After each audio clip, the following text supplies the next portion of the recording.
The massive crystalline doors of the Galactic Council's judgment chamber groaned open, with a sound that reverberated through dimensions, sending tremors through the hearts of those who heard it. Ambassador Thomas Kane stepped through the threshold and felt his breath catch in his throat. Nothing in Earth's diplomatic training had prepared him for this moment. The chamber stretched impossibly upward, its walls carved from a single piece of translucent stone that pulsed with inner light. Thousands of seats arranged in ascending circles rose toward a ceiling lost in shadows, each occupied by representatives of civilizations that had conquered stars, while humanity was still discovering fire. The air itself seemed alive with energy, crackling with the combined presence of beings whose thoughts could reshape reality. At the chamber's heart stood the Judgment Circle, a simple ring of polished metal that seemed to draw all light and attention toward itself.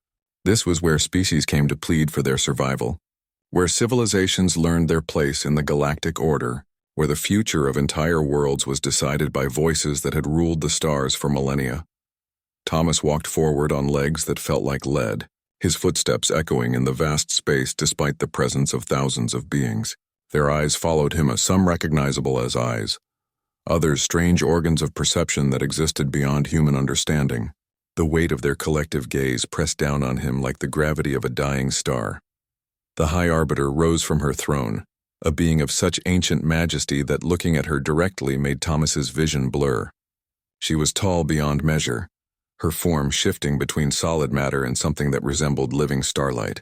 When she spoke, her voice came from everywhere and nowhere, filling the chamber with harmonics that touched frequencies human ears were never meant to hear. Species designation: Human, World designation, Earth, Solar System designation, Sol 3.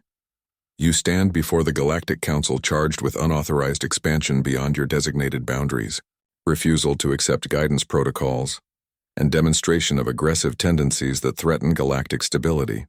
Thomas found his voice, though it sounded small and fragile in the enormous space. High Arbiter, I am Ambassador Thomas Kane, speaking for Earth and all humanity. We come before this council not as supplicants, but as equals seeking recognition of our sovereign rights.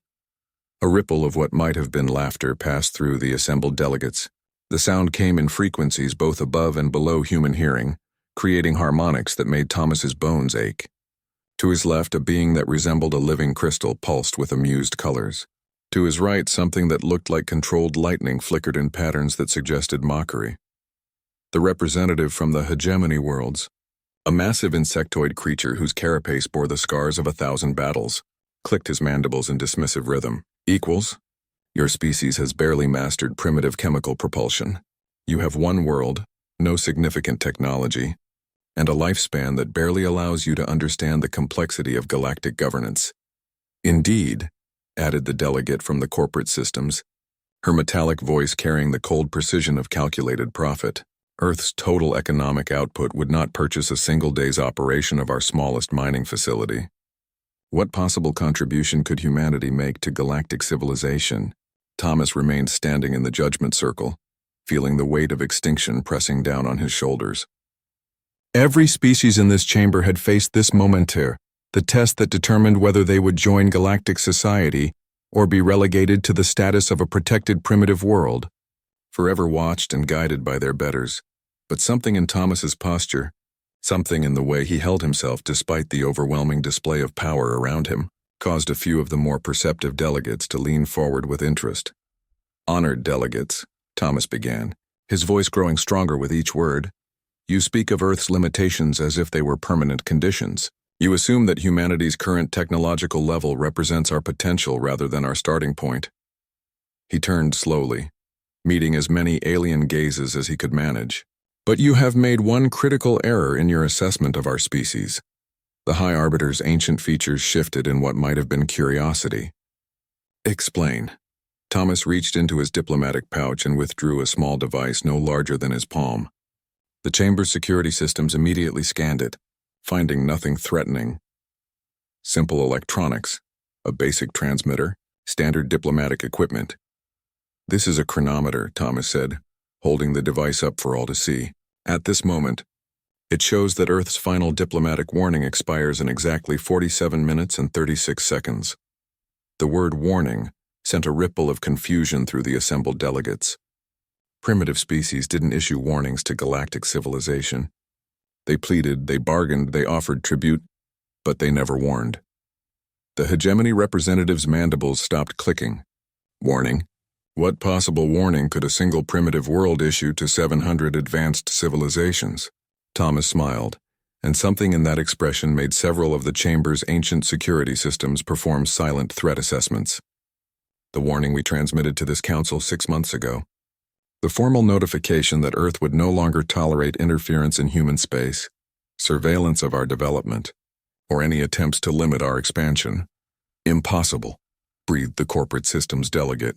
Your species lacks the capability to enforce such demands. Do we? Thomas asked quietly. He looked directly at the High Arbiter.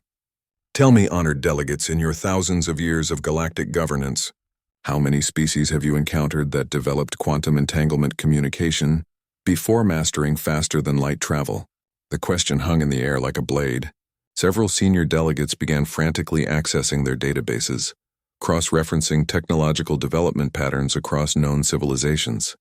None. The High Arbiter admitted slowly. Such development is unprecedented.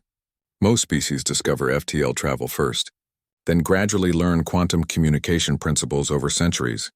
Yet humanity achieved quantum entanglement communication 18 months ago, Thomas continued, while still confined to our single star system. Strange, don't you think? The massive chamber fell silent except for the subtle humming of alien technology and the nervous rustling of creatures whose confidence was beginning to waver. Thomas checked his chronometer again, 43 minutes and 12 seconds remaining. He looked up at the towering assemblage of galactic power. You see, honored delegates, while your intelligence services were monitoring our spacecraft development and weapon systems, which, I admit, remain quite primitive by your standards, you failed to notice what our scientists were actually working on. Emergency communication frequencies began activating throughout the chamber as delegates contacted their home systems, suddenly concerned about activities in human space that their surveillance might have missed. What are you suggesting? The High Arbiter demanded. Thomas's smile widened, and now even the ancient being who had presided over galactic law for millennia felt a chill of uncertainty. I'm suggesting that perhaps Earth's warning wasn't as empty as you assumed. He paused, letting the implications sink in. 41 minutes and counting, honored delegates. At that moment, humanity will demonstrate exactly why you should have taken our warning seriously. The chamber erupted in confused chatter as 700 civilizations tried to comprehend how a single primitive world could possibly threaten the established order of galactic society. But Thomas Kane stood calmly in the judgment circle. Watching alien faces realized that sometimes the smallest voice carried the most dangerous message. And in the depths of space, in systems the Council had never bothered to monitor closely, technologies that should not have existed began their final preparations for humanity's answer to galactic arrogance.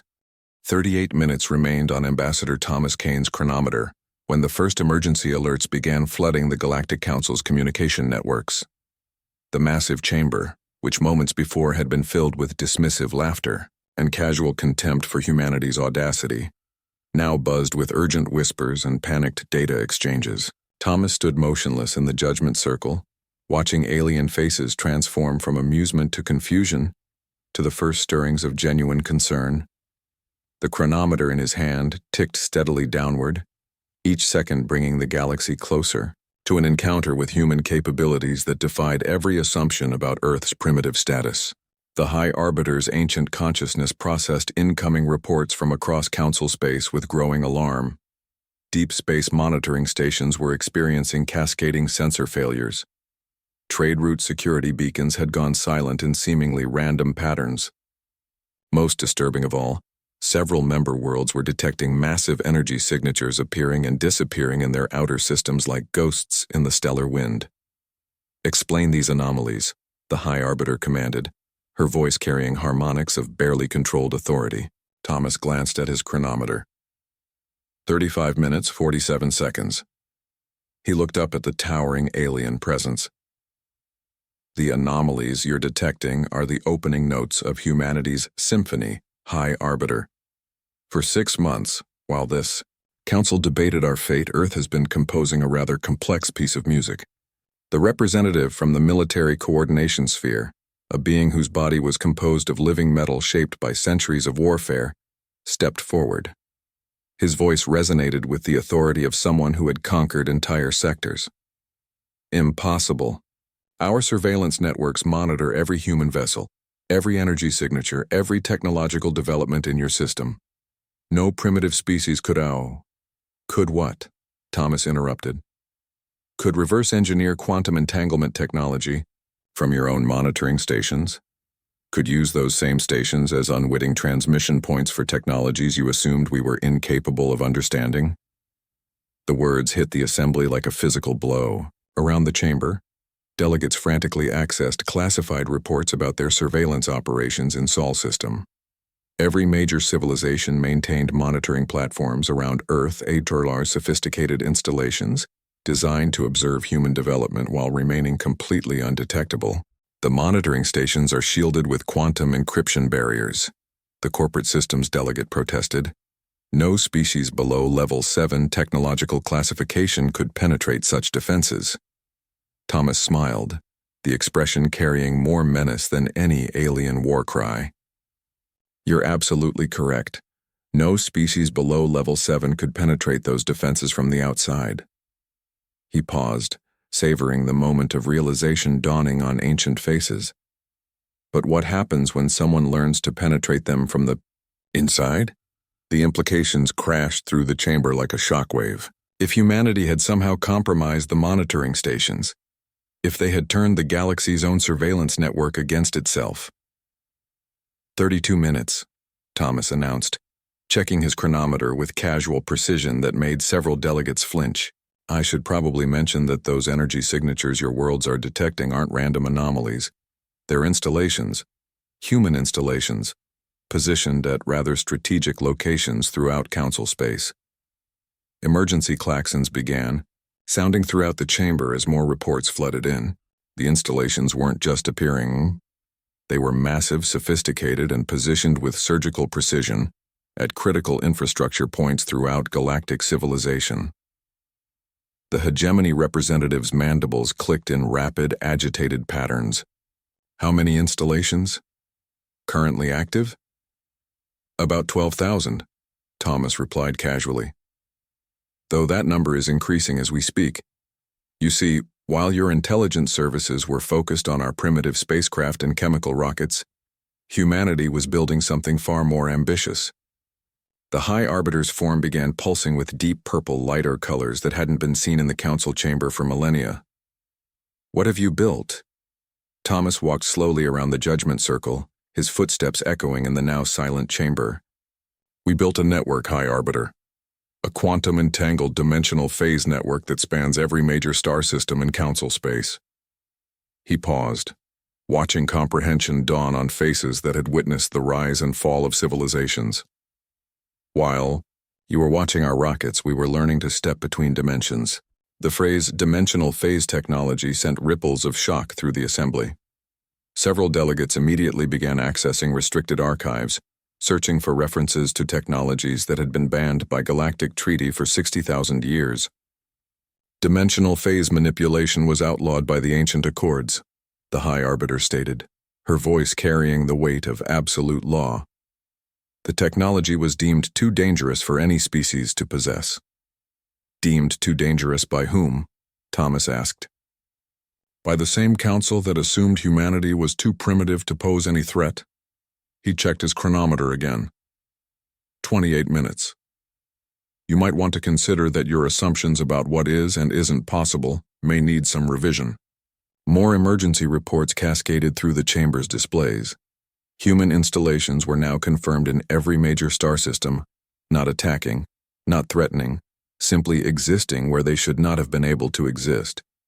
Each installation pulsed with energy signatures that matched theoretical models for dimensional phase technology that should have been impossible for humanity to develop. The military coordination representative's metallic form shifted into aggressive combat configurations. Even if you possess such technology, 12,000 installations cannot threaten 700 civilizations across thousands of worlds. You lack the strategic reach for meaningful Strategic reach? Thomas interrupted. General, you're thinking like a conventional military mind. You're assuming we would use dimensional phase technology the same way your civilizations would. His smile grew wider. But humans have always been improvisers. We don't just copy technology while we improve it. On the chamber's main display, tactical analyses began streaming in from across the galaxy. The human installations weren't randomly placed they were positioned at quantum anchor points, the fundamental infrastructure that maintained faster-than-light communication and travel throughout Council space. 25 minutes, Thomas announced. I should mention that each installation is equipped with something we call a cascade resonator. Fascinating devices, really. They can create expanding quantum disruption fields that effectively isolate entire star systems from the galactic communication grid. The true scope of humanity's strategy began revealing itself. If Earth could isolate individual systems from the galactic network, they could fragment the Council's coordination, turn 700 united civilizations into thousands of isolated worlds. You're threatening to destroy galactic civilization, the High Arbiter accused. Destroy? No. Thomas shook his head. We're threatening to disconnect it, temporarily. Long enough to have a civilized conversation about humanity's place in the galaxy, without the distraction of overwhelming military superiority. Emergency conferences erupted throughout the chamber as delegates realized they were facing something unprecedented. A species that had weaponized isolation itself.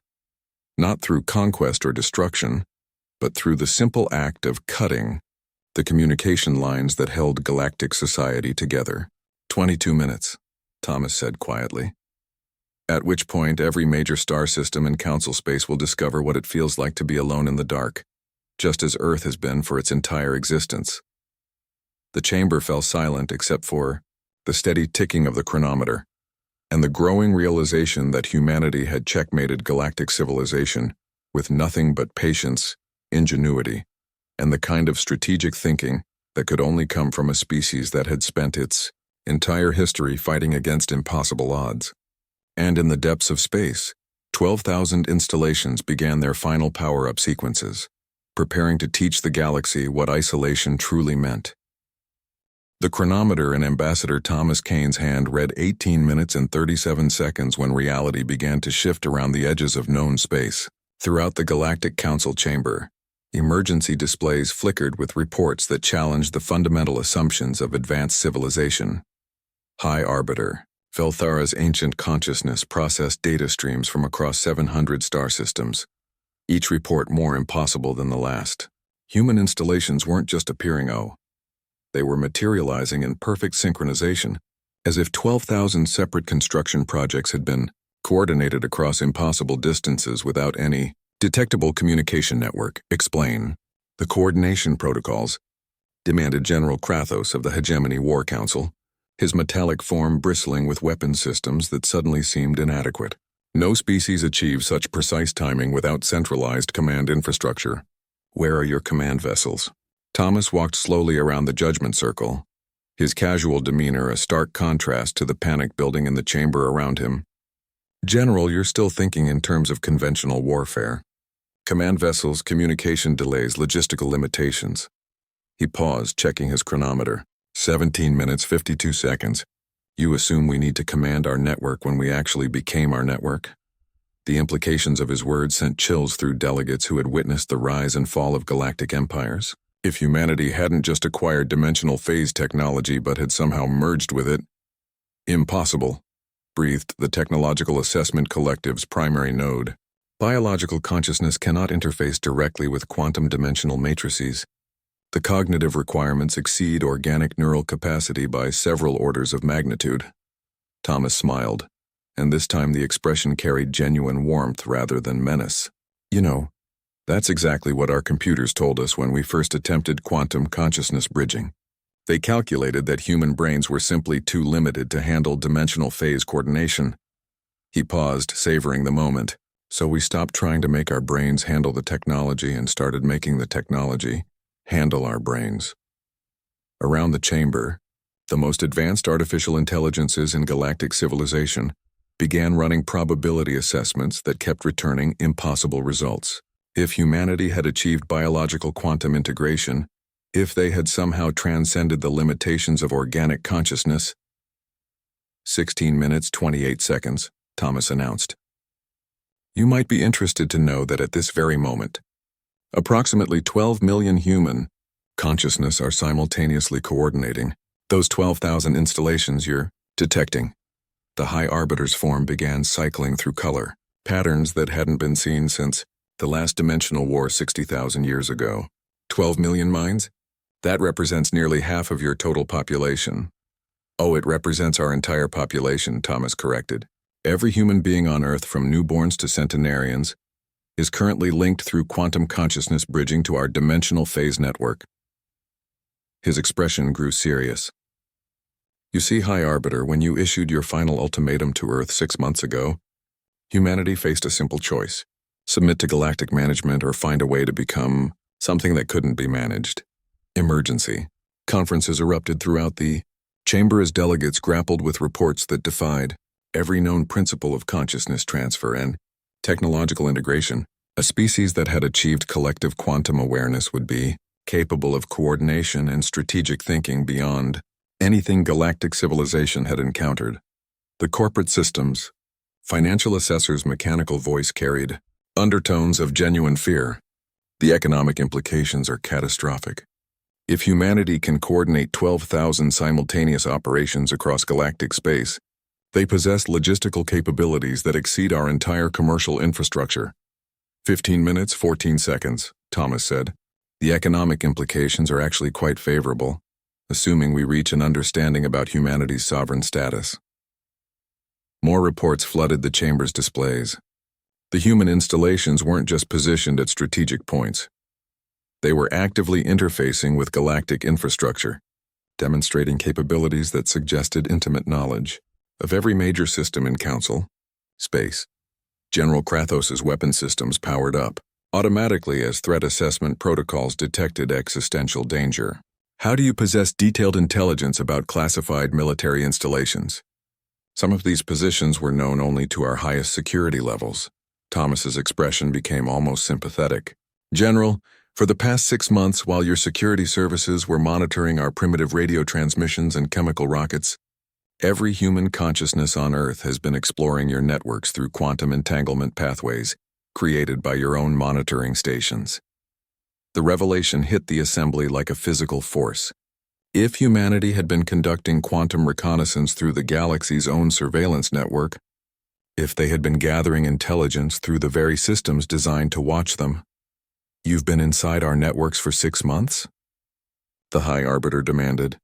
We've been inside everything for 6 months, Thomas replied. Your communication grids, your transportation networks, your financial systems, your military installations. He checked his chronometer. 13 minutes, 47 seconds. Every major system in galactic civilization has been quietly explored, mapped, and understood by human consciousness operating through dimensional phase technology. The scope of the infiltration was staggering. 700 civilizations, representing trillions of beings across thousands of worlds, had been completely penetrated by a species they had dismissed as primitive, not through hacking or espionage, but through a form of consciousness, exploration that their most advanced security systems couldn't detect or prevent. The technological assessment. Collective's nodes began cycling through increasingly frantic calculations. Such comprehensive infiltration would require processing capabilities exceeding our most powerful quantum matrices. How does organic consciousness achieve such computational density? Thomas laughed, the sound somehow carrying more authority than any alien command frequency. You're still thinking in terms of individual processing power. 12 million human minds linked through quantum consciousness bridging don't just add their capabilities together. They multiply them exponentially. He paused, watching comprehension dawn on artificial intelligences that had thought themselves beyond surprise. We don't process information like your computers do. We experience it, understand it, become it. 12 minutes, 23 seconds, Thomas announced, his voice now carrying harmonics that resonated through dimensions most beings couldn't perceive. At which point every human consciousness, currently exploring your networks, will simultaneously activate the modifications we've been quietly installing for the past 6 months. Emergency. Alerts cascaded through the Chamber as security systems across galactic civilization began detecting subtle alterations in their core programming. Modifications so elegantly integrated that they appeared to be original features. Rather than external additions, what modifications? The High Arbiter demanded, her ancient authority wavering in the face of capabilities she had never imagined possible. Thomas straightened, and for the first time since entering the chamber, his full presence seemed to fill the vast space. When he spoke, his voice carried the collective weight of 12 million human consciousness, speaking in perfect unison.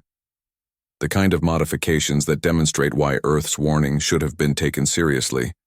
High Arbiter. In 11 minutes and 46 seconds, galactic civilization will discover what happens when you ignore the final request of a species that has transcended the limitations you thought defined them.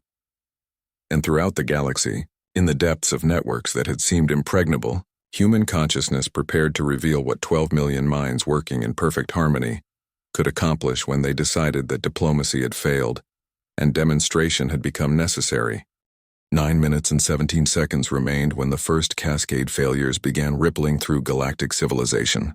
In the massive council chamber, emergency displays painted an increasingly desperate picture as reports flooded in from across 700 star systems.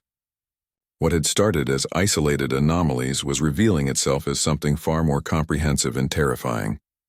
Ambassador Thomas Kane stood in the judgment circle, no longer appearing as a solitary human facing impossible odds, but as the focal point of a consciousness network that spanned the galaxy. His eyes held depths that seemed to reflect the collective awareness of 12 million minds working in perfect synchronization.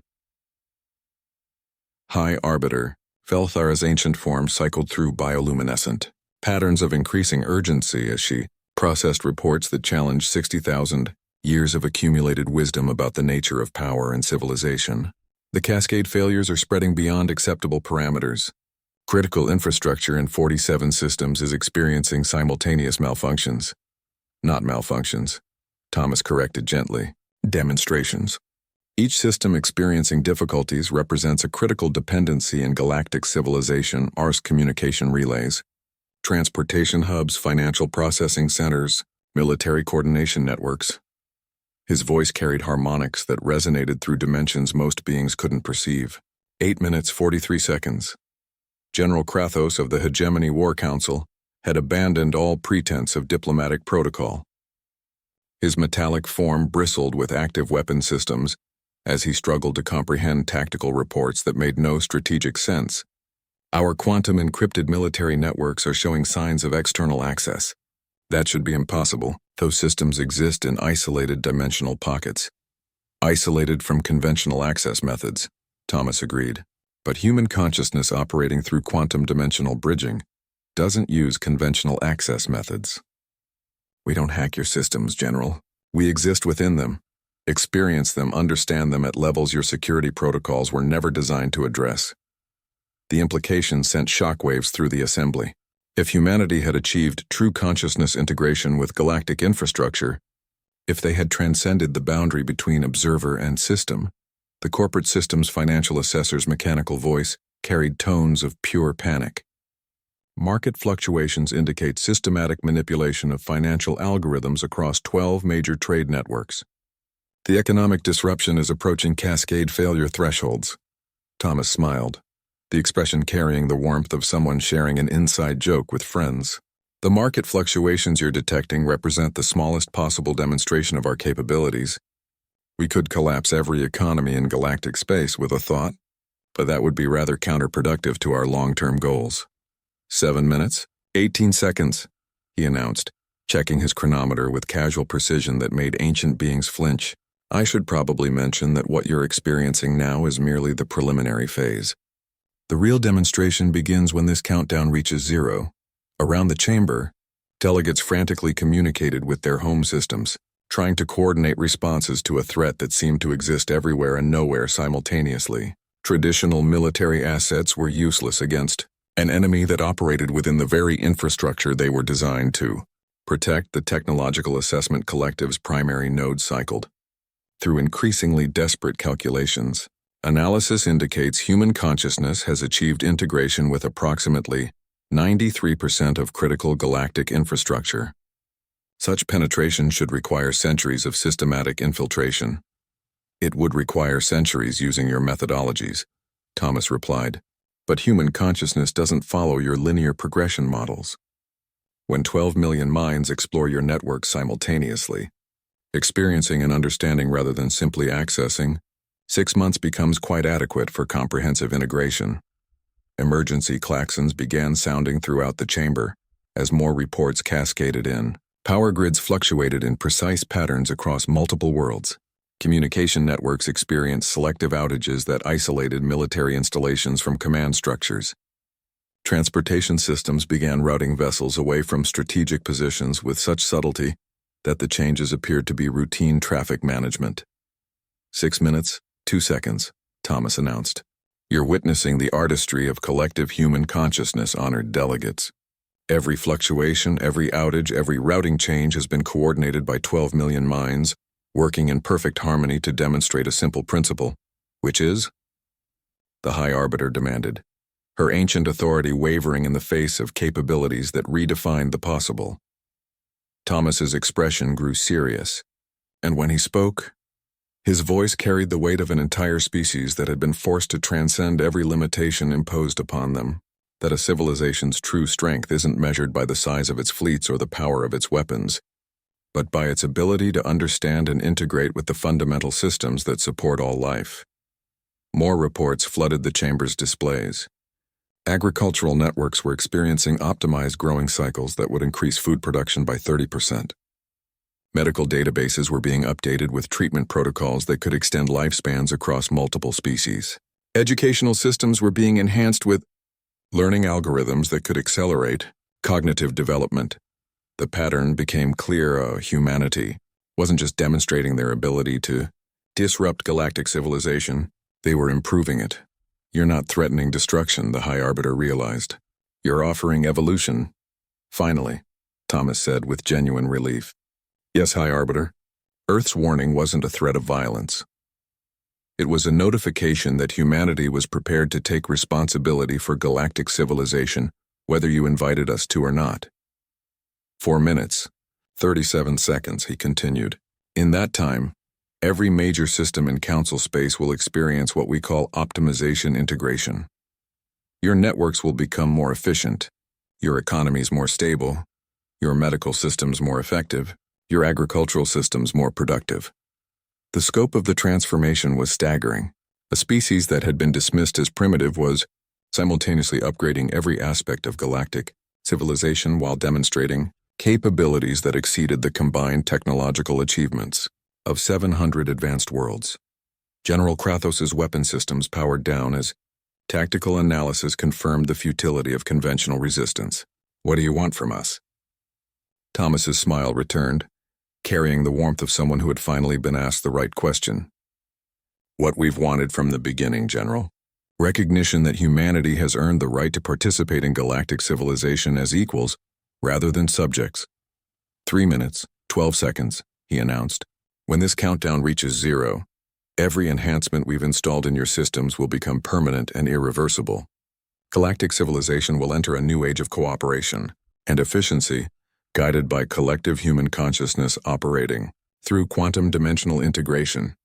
The chamber fell silent except for the steady rhythm of the chronometer and the growing realization that humanity had achieved something unprecedented.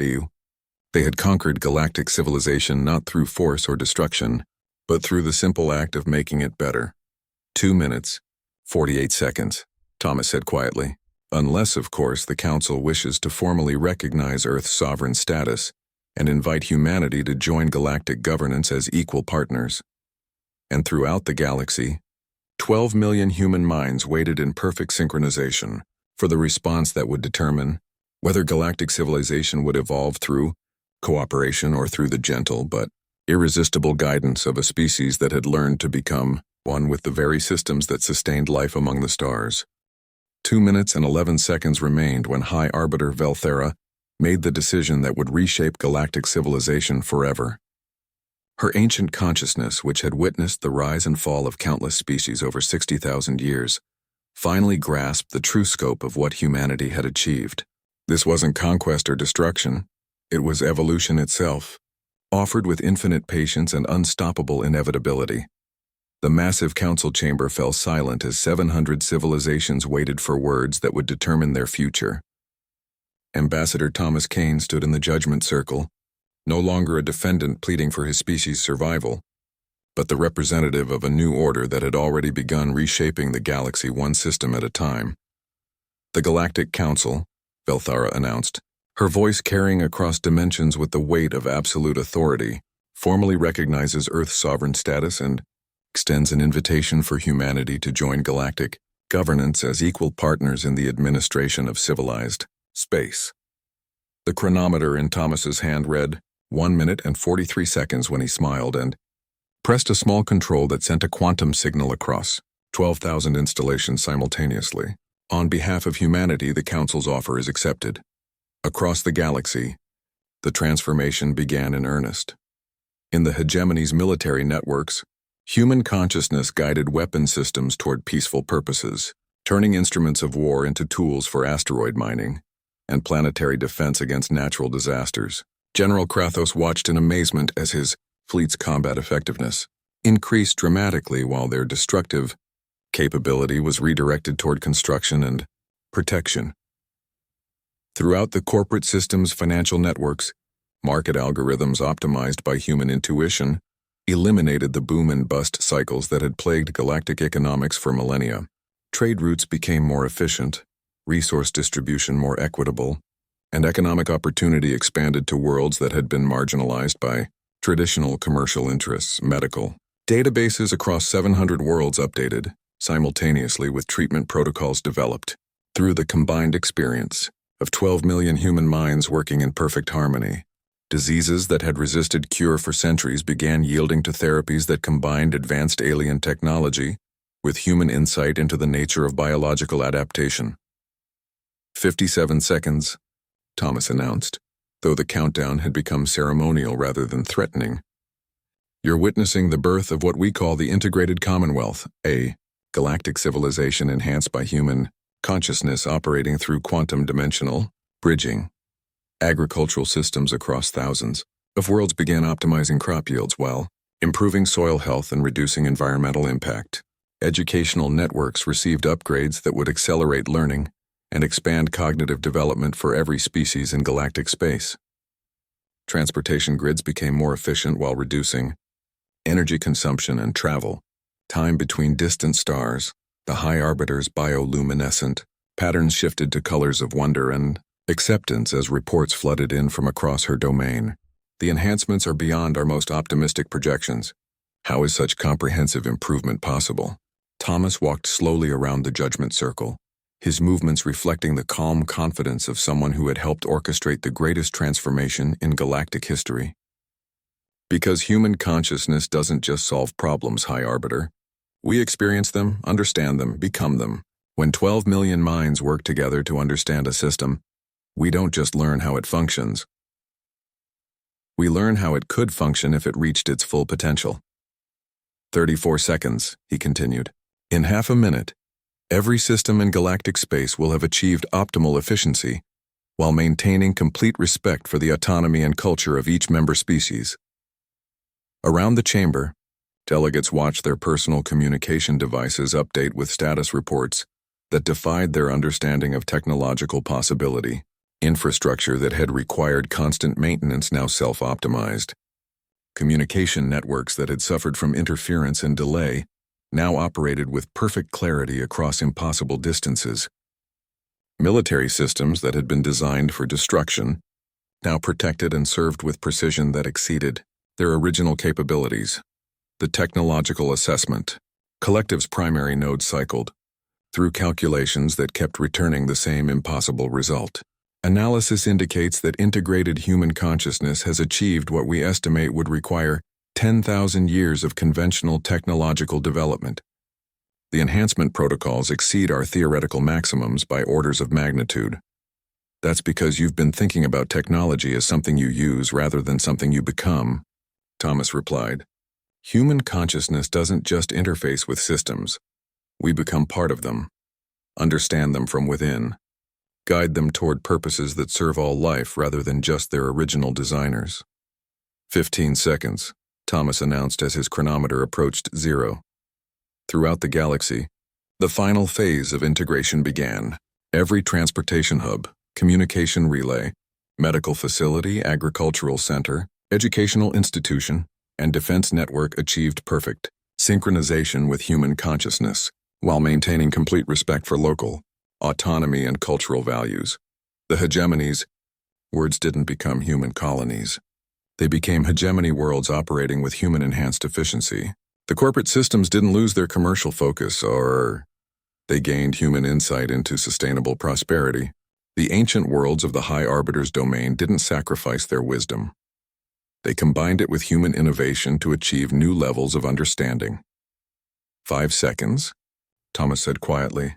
In the depths of space, 12,000 installations completed their transformation from defensive positions to integration nodes, creating a permanent quantum consciousness network that would ensure galactic civilization could continue growing and evolving without the limitations that had constrained it for 60,000 years.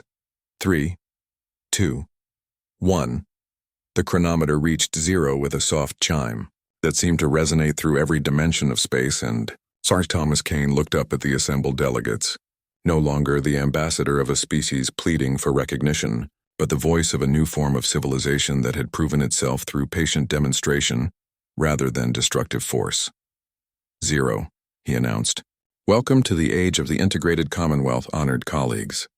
Humanity looks forward to working with all of you to build a galaxy where every species can reach its full potential without interference, where technology serves life rather than controlling it, and where the impossible becomes inevitable through the simple act of 12 million minds working together in perfect harmony. High Arbiter Velthara rose from her throne, her ancient form radiating patterns of acceptance and wonder. Ambassador Kane, the Council formally welcomes humanity to galactic governance. Your species has achieved what we thought impossible: Aderosine evolution without conquest, integration without domination, transformation without destruction. Around the chamber, representatives of 700 civilizations began the work of adapting to a new reality, where galactic governance meant cooperation and enhancement, rather than control and limitation. The age of species rising and falling under the weight of administrative oversight had ended, replaced by an era where every world could grow and develop, guided by the collective wisdom of those who had learned to transcend their limitations through unity rather than authority. And throughout the galaxy, 12 million human minds continued their patient work of helping galactic civilization discover what it could become when fear was replaced by understanding, control by cooperation, and the impossible by the inevitable. Humanity had declared war on galactic civilization and won without firing a single shot, proving that sometimes the greatest victory came not from defeating your enemies, but from showing them how to become better than they ever thought possible.